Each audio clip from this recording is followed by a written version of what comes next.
Welcome to Child's Play by Early Years Resources, the podcast dedicated to exploring innovative approaches in education. Join us and our expert guests as they share ideas, strategies and valuable insights to support the curriculum and help meet the needs of all EYFS and primary school children.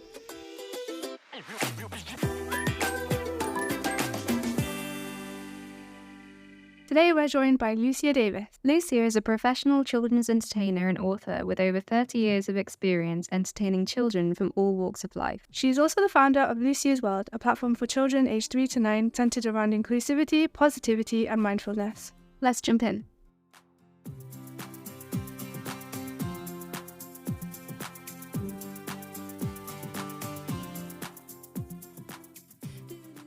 Welcome, Lucia, to our podcast. Would you like to introduce yourself? Thank you for inviting me here today. It's so exciting, girls. Lovely to see you. And you? Yes, so I'm Lucia Davies. I was a children's entertainer for 30 years, and now I am a children's writer. And I have my own children's app called Lucia's World, where I am the first person in the world that I know of who writes stories and asks the children to illustrate them. Do you like the concept? Oh, I love it. It's amazing. I love it so much. This would be my thing. Doodle on it. I'm going to go doodle. Are you going to do it? Yeah, please do. So can you tell us a bit more about your journey? I mean, you've had such an incredible path to where you are today. Do you know what? Just being in this podcast today is just such an honour. Just asking about my career and talking about my love of children. So thank you for giving me that opportunity. Seriously, because yes, children are my life. I love children.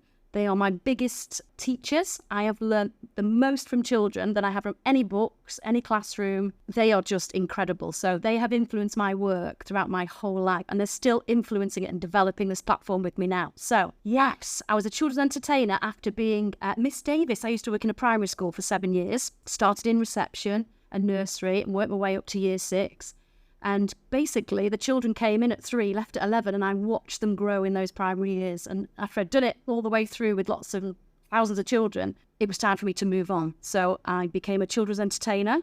And in fact, I was Miss Davies in the day, and then I used to entertain the kids after school. So I used to say to them, you don't have to call me Miss Davies now, I'm Lucia. And I'd go and put my clown suit on, and then I'd entertain them on their birthday. That's amazing. I know, can you believe it? And I couldn't believe I was being paid for this. And by the time I'd been at the school for about 5 years, career-wise, I'd gone from a very low salary, really, as a nursery nurse's wage, to being up there with, like, senior management and the head teacher. And then I took a year out. I went to America, and I was an au pair. So I looked after a little 3-year-old boy and a 3-month-old baby at the beginning. And then after that, another 3-month-old baby who I'm still in contact with now. She's just turned 30. So yeah, children come into my life. I don't really let them go, whether they like it or not. I try and keep those, those links there. So yeah, I was a nanny. I lived in Connecticut to begin with, moved to the Midwest to Chicago, and then I moved to LA for 3 months and lived in a little place called Yorba Linda in Orange County and hung out with all the au pairs in the sun and looked after their kids and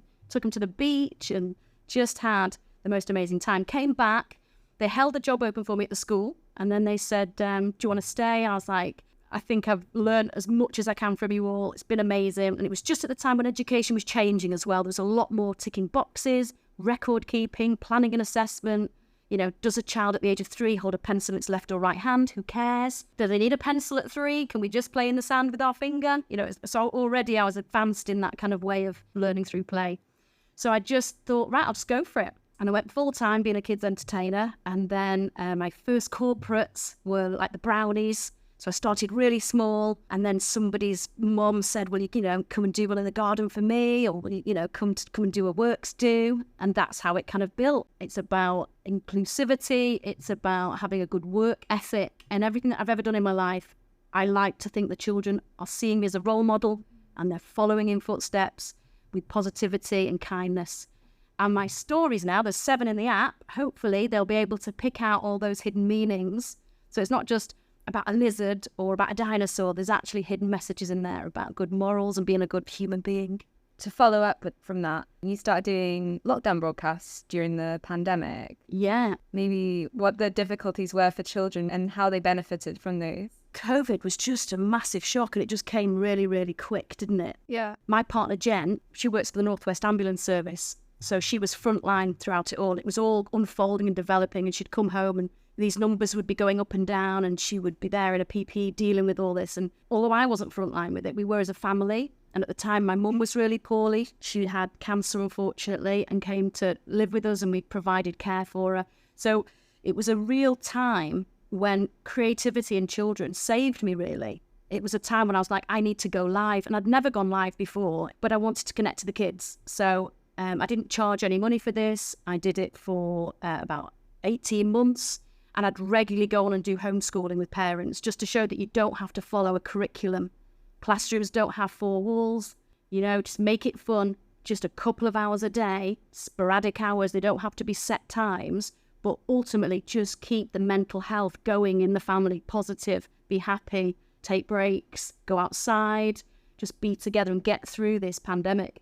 But it was so cathartic for me. It was so, even though it was a tough time of my life, the minute I put that suit on and the minute I perform and the children are interacting with me, which isn't easy because obviously they're not there. They're just like a little number coming up on the screen. One minute I could have 2 people. And once we managed to put the link in different groups, all of a sudden it went up to 400 people. And I was like, oh, there's 400 of you now. And then they started coming on and they were interacting. And it was like, hi, I'm Jessica. My daughter's Amelia. She's 2. She's loving your show. So I was getting all this feedback. So the children then started to write in and direct the lessons. We want to learn about this. We want to learn about that. And then I made it fun. It's all learning through play. They were being entertained, but possibly didn't realise they were also being educated with most of the national curriculum, because I don't kind of shout about that. It's all hidden through play. Yeah, learning through play is lots of fun. What's been your journey like as a parent yourself? Your daughter must be a teenager by now. She is. Frankie is gorgeous. She's just turned 13 in the summer holidays. She's gone into year 8 at school now. I can't believe it, actually. It's gone really, really fast. I adopted Frankie on my own when she was 1. And again, she's taught me more than anything that I've ever learned before becoming a mother. I mean, just becoming a mum was incredible. So she's been on this journey with me. During COVID, she was roped in for all kinds of stuff. I was like, right, we need to dress up and do this. So I'm going to blow up a giant banana and then I'm going to come in the garden and then you're going to pretend to be asleep on here. Right, Mum? Yes, we'll do that. Let's make these binoculars out of toilet roll tube. Yes, Mum. So she's always up for anything, really. Frankie's got a developmental language disorder. When she was very little, language came to her very late. And being a child professional, working in the system, I kind of there were red flags from the beginning. But again, I didn't want to force it, didn't want to give her extra work, just carried on talking to her. Obviously, you can tell I talk for England. So at one point, I'm thinking, am I talking too much? Is this why she's not speaking? I'm doing all the talking for her. But no, I just noticed that she was saying things like, who's going park, mummy? Me and us. So some of her sentence structures were mixed up and sometimes she couldn't bring a word out that, a bit like on the tip of your tongue, which we all have. Yeah. And I'd have to give her hooks. So I knew she was talking about a banana because you can see the banana on the table and she wants to eat it, but she couldn't just get that word banana. I'm thinking, wow, it's just a banana. It's really easy. Surely you know that. Until I realised that, yeah, her brain is working in a different way here. But the minute I said, oh, it's 70 calories full of potassium, it's yellow, you peel it. Monkeys love them. She'd go, banana. So I learned to give her all these hooks to get to the word that she needed quickly. She's taught me just everything that I could possibly need to know about DLD, about, speech and language impairments, about children growing up, about kids in the system. She's just fantastic. So she's a massive inspiration. That's lovely. Thank you. Was it mostly just practice? Yeah, just trial and error. That's what I love about working with children. They just go straight into it. Like, they're not always looking for answers. They're just exploring. And that's the beauty. Sometimes you can go into something and there isn't a solution to a problem, but that's the beauty of it. So, for example, if you've got a water tray with children and you're giving them bottles and you're giving them funnels and they're learning about temperature of the water, they're learning about what it happens to their skin when they've been playing in the water tray for too long. What happens if there's too much water in the bottle and you're trying to get it to go underneath the water, but it keeps coming up? Well, what if you put a lid on it? But you don't have to stand over them and say, like I'm saying now, what about this? Try that. It's like, step back. Just give them the water tray, give them the bottle. Just observe, just guide. As adults and educators, we should be watching and learning through their play and then adapting what we're doing then, our teaching around that. If they're interested in it, keep it going. Encourage that. If they're getting bored, if they've switched off, come away. It's like when I used to tell stories, I'd be sat in the classroom and I'd choose a story or ask one of the children to choose a story from the bookcase and I'd start and some of the kids literally switching off. It's hot at the end of the day, it's Friday, they don't want to sit on the floor anymore. and the story wasn't holding them. So rather just carry on until I'd reached the last page, I'd always be like, oh, this is a snooze fest. Look at how it failed for us on that day and got them involved in that. And some of the children would just, put their hand up and say, can we just have another story? Be like, yeah, we can do that as well. So let's put that one back, or let's make our own up. And then this is how everything's evolved in Lucia's world. We were saying before about things failing, making mistakes, recognizing that, not being frightened of it, and then finding a solution, going, okay, that doesn't work. What does? How can we, develop this together? Yeah. It's such an interesting thing that just keeps cropping up when we talk to people. Like, we talked to Lee from a charity called Mermaids, who work with trans youth and their families. Yeah. And we also talked to Nadia and Rox, who are artists in Manchester, and they work with neurodivergent children at the art gallery. And everyone that we've talked to has always said, you need to let the child lead whatever you're doing. Don't just force it on them. They'll tell you, or they'll show you what's working for them. So I just find it so interesting that absolutely it keeps cropping up. It's absolutely that. I mean, when I worked in a nursery, I remember a little boy at the age of 3. The way he moved his body was very different to the other boys, how he expressed himself. This is at 36 months old. And I'd set out the room, and there'd be water play, and there would be some numeracy table, and there'd be all different activities for them to do. And every morning he'd make a beeline for the home corner. Every morning. You could see him at the door waiting to come in and get in that home corner. And it was my job to change the home corner into different scenarios for them. Anyway, this always just sticks in my mind, bearing in mind he'll be in his 30s now. And I did that Goldilocks and the Three Bears. And in there, we'd made obviously like a house, and then there was a tea set, and there was a Goldilocks wig, and then there were 3 bear hats. And I'd sit back and watch how these children are going to interact and embrace these roles. And it was so funny to watch them go in, and anybody could dress up as a bear. It was like, yeah, that's accepted. We can all be bears. This is hilarious. This is brilliant. We're all a bear. And this little boy went in, saw this golden, long, curly wig, and was like, that's going on my head right now. And he put it on. And I'm watching him, and he just came alive. And I watched the faces of some of the other boys in like genuine shock, like, you can't be Goldilocks. And I watched how he tried to navigate that. I watched the girls laugh because they thought it was hilarious, and they were dancing around with him. And I just, again, not going in there or telling them off or saying anybody's right or wrong, just allow them for that feeling of just expression. And then once I came back on the carpet, we talked about how we played today and how we'd enjoyed that experience. And it was so funny because then over the next few days, you'd see more and more boys putting the wig on because it was acceptable to be a bear or be Goldilocks. It was a character. It didn't matter. They weren't being women. They weren't being bears. They were just dressing up. And sometimes grown-ups get in there and try and structure the play and think, oh, hang on a minute, the boys can't wear the Elsa dress. What are they doing? In that moment, he just wanted to dress up. And what was lovely is, by allowing him to do that, the other children felt that freedom of expression. And he showed so much strength for those other children. That is why I observed, let him just learn through play. You read children. It's like my daughter, when I brought her home at 16 months old, I said to everybody, she's going to have a gender-neutral bedroom. I'm going to see how long it takes for her to kind of express herself and come through. So when I picked her up from a foster family and brought her home, it was green, it was animals, it was neutral. And I would say quickly, within about 6 months, fluffy things, sparkly things, tiaras, wands, high heels, tutus, gradually started just naturally to come into the room. Now, I don't really express myself through those, very overtly feminine dressing up and stuff, but she did. And it was just amazing to watch her just naturally do that. She's not as fluffy and pink and sparkly and princessy as she was. She's become a bit more sporty. She's dressed up and performed in all kinds of regalia because I gave her that freedom to express herself. That's lovely. And about Goldilocks, that he was the main character there.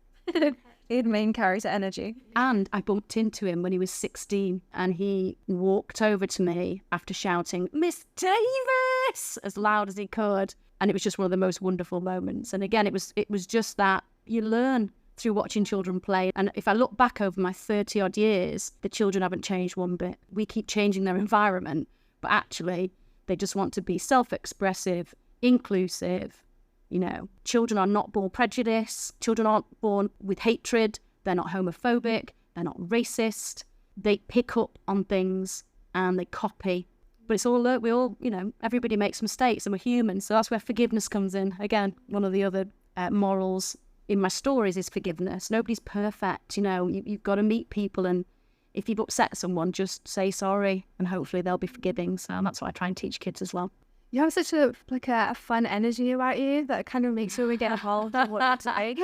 What do you do when there's children who aren't, so they're a bit more reserved and more willing to let other children take the lead? Do you know what? That is a really, really good question. From being a children's entertainer, I would be setting up the room and then 30 strangers would come in. Now, I haven't got files on them. I haven't got EHCP plans. I just see these little faces like we've just come to play. And that's what my face was. Hi, I'm here to play as well. And I would naturally watch them come in and place themselves in the room. Now, some children who came racing in towards me, who had never met me before, sometimes it's a sign of insecurity, not confidence. Some of the children that were super confident would slowly come in and assess the situation. Sometimes if they were very super intelligent, they would sit more at the back or in the middle. A lot of leaders sit in the middle and at the back. So you'd have rows of children sometimes, the ones that start off at the front, that you think, oh, these are bubbly, these are outgoing, these don't need any help. Those are the ones that burn out quite quickly because they've come in and they've not really assessed the situation. So, for example, if I said, who'd like to go up and sing a song with me? And they're only looking at me and they don't realise there's like 60 people in the room, and then they come up and turn around and you've got a microphone in front of them. They suddenly realise, oh no, I want to go and sit down again. I don't want to do this. And then you'll have this little hand at the back, the smallest, quietest person you could possibly imagine that didn't look as if they wanted to volunteer, suddenly comes up and just belts out, let it go. And everybody just goes, wow, I didn't see that coming. So again, it's not having these preconceived ideas of them, letting them move within that group. So a child that might come in and sit at the back in its own time will then work its way to the front or in the middle or stay at the back. It might be the second or third time. And then they say, Mummy, can you book Lucia for my party? And then they're ready. And then they want to come up and blow out the candles on the cake. They want to be the star dancer. They want to hand out all the party bags, but they'll do it in their own time. Nothing worse than hearing parents come up and say, oh, my child's shy. Can you get them to come up and do something? It's like, again, adults getting too involved. Sit back and let them develop their social skills and have fun with their friends. And if sitting out sometimes and watching is their fun, that's okay as well. And if you've got somebody wanting to do something already, I don't really have to do very much. And I try not to worry as much. Being a parent or being an educator or being an entertainer, I just think, what are we doing? We're coming to have some fun, aren't we? And it's that simple. Just have fun. That's our mantra as well. I remember my interview to start here, Payman, the founder of it all, he said that most of all what we do is have fun, and that's always stuck with me. So it's so nice. Like, you and a lot of our guests actually have ended up saying that actually most of all what we try and do is have fun. Yeah. Because I think that's where the passion comes from. Yeah, exactly. It's exactly that. And it's understanding that and knowing that you don't have to be perfect at something. That's the beauty of it. That's the learning. It's the journey. So I just know that I love children, whether I'm providing one-to-one care as an au pair in another country or whether I'm living with a Jewish family and learning more about their faith, because that's interesting, how other people live, how other people pray, how other people believe.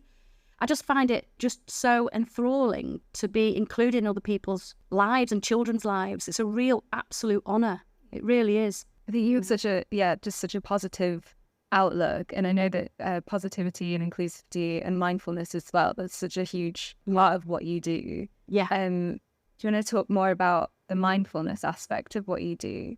It's something really that should come second nature rather than being taught how to do it, like being taught how to calm down or being taught how to relax. You should know if you're giving something 110%, your body and mind will tell you, switch off now for a bit or go to sleep. And it's the same thing with children. I love seeing children that have had a busy day at the park or at the beach, and then you drive them back and you look in the mirror and they're like, in the back. You don't say to them, right, I want you to go to sleep now. Their body will shut down, rejuvenate itself. Same thing with music. When I used to entertain, there would always be music coming on. And depending on the mood that the children were in, sometimes they might have come to a party at the beginning of term, like now, when everybody's a bit more reserved and they've not seen each other for 6 weeks. So they'd come into a party quite quiet and they'd all be kind of eyeballing each other and not really going hell for leather and tagging each other and doing roly-polies. So therefore, I would play music that would rejuvenate them and get them going, and circus music. It's like,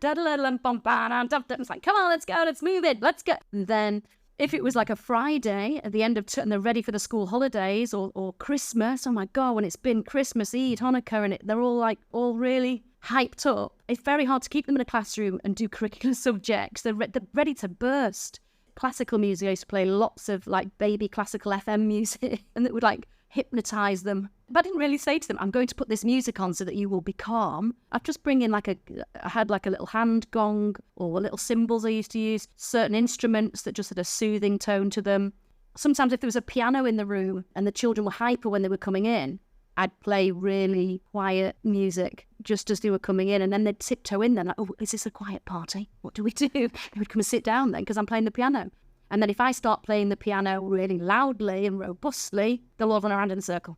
So mindfulness is about, first of all, teaching children or getting them to recognize that they can self-regulate. If you're tired, take rest. You're actually more effective the more rests you take. It really annoyed me when schools started to shorten playtimes, or like when they get into the juniors, they just have one in the afternoon. They have one in the morning, but they don't have one in the afternoon. There should be lots of breaks, lots of regrouping, lots of, is everybody okay? Should we carry on a bit further? Like I was saying about storytelling before, if it's not working, if that lesson plan isn't working, leave it for another day. Get the kids to rewrite it with you. The sun is shining. Why are we inside now? Everybody line up at the door. Let's go and sit underneath a tree. That's what education should be. Not, I've got a lesson plan here though, and I've been to university, I've been there for 12 months, and I've been taught how to do a lesson plan, and I've got to deliver it, and the pressure on the teachers, no wonder we've got, I think they've said in the next 5 years, 50% of teachers are going to be leaving the profession. There's too much pressure. It's about inspiring young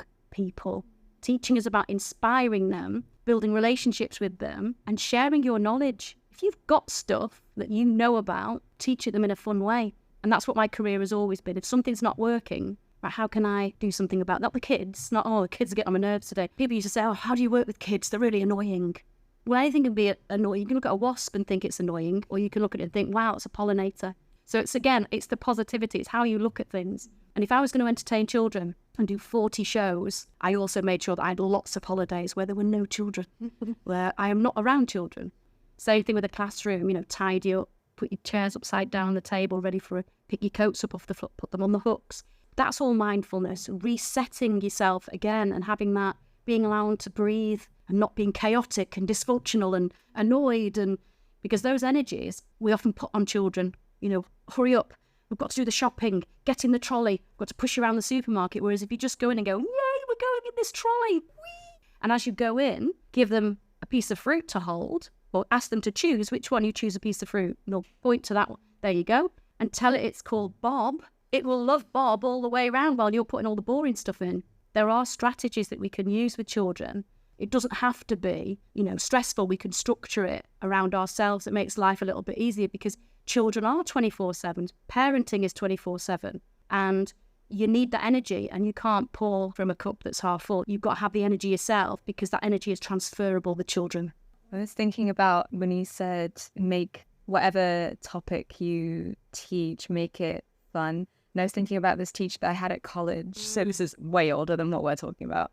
And she taught history. And I like history anyway, but sometimes it can be a bit textbook. And the way that she made it entertaining for us 16, 17, 18-year-olds was to say, can you make a Facebook profile for Henry VIII and his 6 wives? Genius. And that's how she did it. And I still remember that today. She's a great teacher. But again, it's just creativity, isn't it? Yeah. I used to say to the kids, everybody unscrew the top of your head, take out your brain, squidge it, throw it in the air, catch it. Hang on, that's not your brain. You've just caught that person's brain. Switch. Okay, let's start again. So through comedy, you already now, serotonin is being released in your brain. You're happy. You're listening to me. To be honest, when they did come in the room, it was like, yay, right, what are we doing today? And I'd say to them, I don't know, what are we doing? What do you want to do? And they'd say, oh, can we play Duck, Duck, Goose? And I'm like, you tell me how to play it. How do we play that? And so I always gave them a platform. And what I'm doing in Lucia's world is no different. This is going to be a company that's built with children, for children. And even now we've got some adults in there that were in Lucia's world when they were little. So it's just, it's just got to grow because it has been growing all these years. Yeah. Something I that I learned when I was doing forest school was like Maslow's hierarchy of needs. It was like, if you support children and meet their basic needs, like their safety, the fact that they've got food and shelter and they feel safe, and then they can build on that themselves and reach the top of the pyramid, which is like self-actualization, and they can reach their full potential. And so that was what we were taught. Just not get too involved. Make sure you stand back, but make sure that they know that they're safe. Yeah, definitely. Yeah, when I worked in a primary school, I remember once there was an issue with somebody's Kit Kat going missing out of their lunchbox. And she was very distraught, understandably, because, you know, you've worked hard, you've done literacy, you've done numeracy all morning, you've sat on the carpet, you need your Kit Kat. So I already knew how she felt, and she came to me and she was in such shock. And I said, where do you think it might? Well, it was definitely in there, Miss Davies. It was in my lunchbox and it was definitely there. Okay. Right, well, let's see if we can find it. Take a chill pill, because you come with one every day and it's not going to change your life if you don't have your Kit Kat. But I do know where you're coming from, all right? Because at 10 o'clock we all need a bit of sugar or a biscuit. I said, where do you think it might be? And she said, I think, naming no names, but I can see him as clear as day now, I think he's taken it. So then it became about, well, before we go and accuse anybody, you know, what makes you think that? And she said, he's covered in chocolate.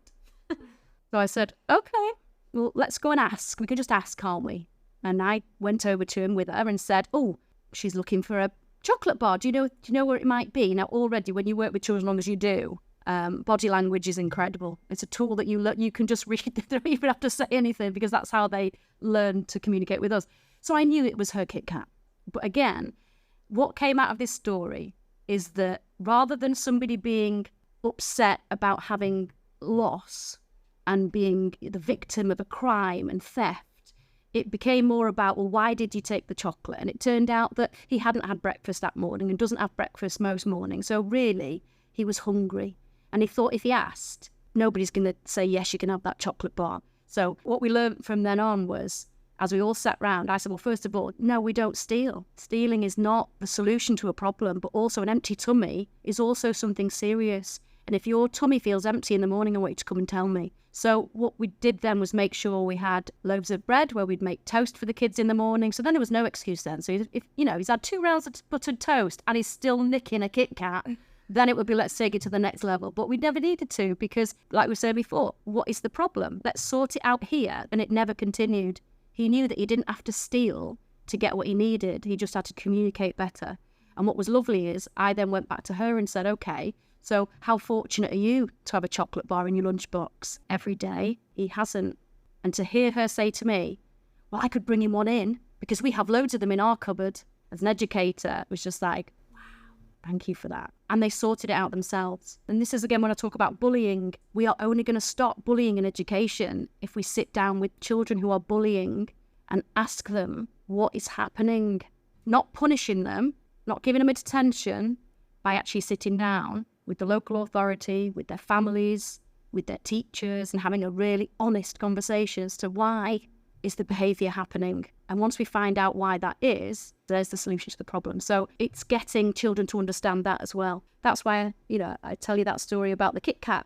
Because again, I could just go in there and tell them off. You've got chocolate on your face and you've lost your playtime. Go and stand at the wall. It's not going to stop the problem. He's still going to be hungry and he's still going to nick a Kit Kat. So all these little messages in all my stories are for little young ears. Yeah, I love it. I could literally talk to you all day. I really loved talking to you. It's been so nice. But before we say goodbye, though, unfortunately, we will have to say goodbye. We can't just stay here. But I'm sure we'll meet again. Oh, for sure. Yeah? Yeah. Good. What final key takeaways would you like our listeners to take with them from what we've talked about?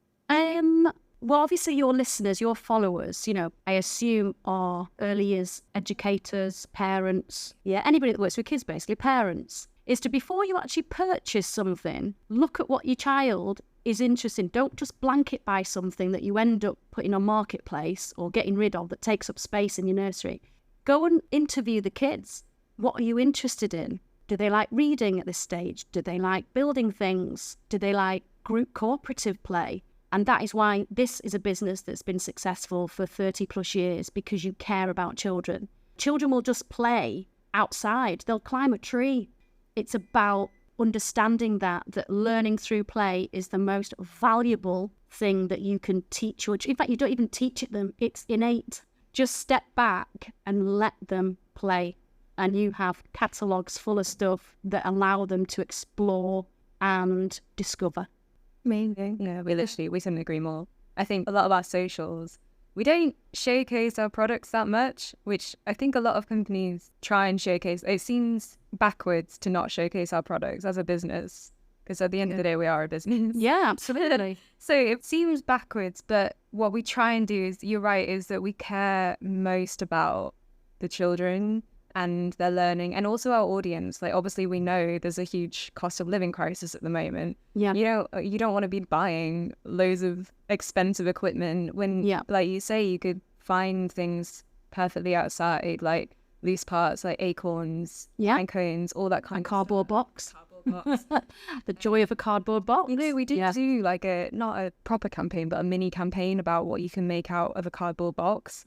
Just because it's there. Yeah. It's almost like a buy one, get one deal when you get the box. You get the box for free. So yeah, I couldn't agree more. I think our audience really responds well to the activities we put out that are on a budget and that are learning through play. So most recently we posted our Strawbones hand-free download. So go check it out. Ooh, nice. But this is good to know. I know we're joking. I'm just going to slip that one in. But you need to. If you've got any free resources or go-tos, give them to the children. If your products, like they are, I've seen them and I've tried and tested them, if they are as good as they say on the tin and they engage children and they're teaching them something just through play, just by playing, then you've cracked it. And that is valuable. So you're worth every penny. Feels all fuzzy.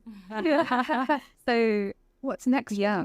Well, you can download Lucia's World now. It's on both streaming platforms. So it's on Apple and Google. It's free to download. And the first story is free. It's called I Can Be. And it's, again, children being whatever they want to be in life, whether that's Goldilocks, whether it's a leaf, whether it's a footballer or a nurse. They can be whatever they want to be. And it's there to illustrate. You can press a button and you can have it printed. And again, what's lovely is this isn't a book that you're going to find on a car boot sale or on Marketplace. It's going to be in your family forever because you're going to want to throw that down the generation line to the other kids. And look what I made when I was 5, 6 and 7. And you want to look back at when you grow up, I did that, or how far you've come and how you've progressed to become maybe a top illustrator one day. So you can get me there. I'm in the stages of financial investment at the moment. So that's really exciting. So I'm super busy at the moment in what I would say to the kids, boring financial talks with grown-ups in suits. Can't wait to dress up as a potato again and play the piano. But once we have the funding, it means that we've got a production budget to go and do some amazing fun things. And yeah, using some of your resources, maybe for a music video, getting the kids involved, playing and stuff like that. Could we dress up as a potato? Do you want to dress up as a potato? That's the question. Always, yeah. I mean, my goal has always been to dress up as a dinosaur. So if you ever have any dinosaurs. Oh, we do. Well, Fred the Diplodocus is in there. You can illustrate it. Inside the woods, the dark, dark woods, I ran so fast, and all the trees and bushes and leaves wobbled and shook as I raced past. I rushed and rushed, the ground I crushed, with a jump, a skip and a hop. I found the nearest, tallest tree, and I climbed to the very top. You have to draw it for me now. The tree, what's the tree? Is it a Christmas tree? Yeah, like a giant redwood. You know those ones in California? Yes. You know the one that has the tunnel that you can drive through? Yes, draw that. Thanks, ladies. Such an amazing conversation with Lucia. I could have talked to her all day.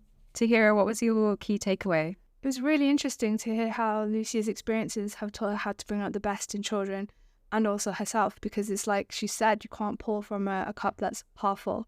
And also the importance in rest and resetting and acknowledging when something isn't working, and how if it's not working, you can just switch up and try a new approach. What about you? My biggest takeaway was probably that you can let children take the lead in your activities, and you can give them the space to explore and learn from their own ideas. And you don't need to feel like you need to control every aspect of learning. Let the child wear the wig. Let them. But also, if it's not working, just let it go. You can think about how the idea could be improved and maybe include the children in your planning to make it work better. Thank you once again to Lucia for joining us on our podcast, and thank you for listening. Let us know what you thought about this episode and get in touch with us on Instagram or Facebook by going to @earlyearsresources. And don't forget to follow for updates on future episodes, including our spooky Halloween episode. We'll be speaking all things STEAM with Maria Rossini from the British Science Association. Thank you so much for listening to Child's Play Season 1. Hope to see you join us on Season 2. Bye!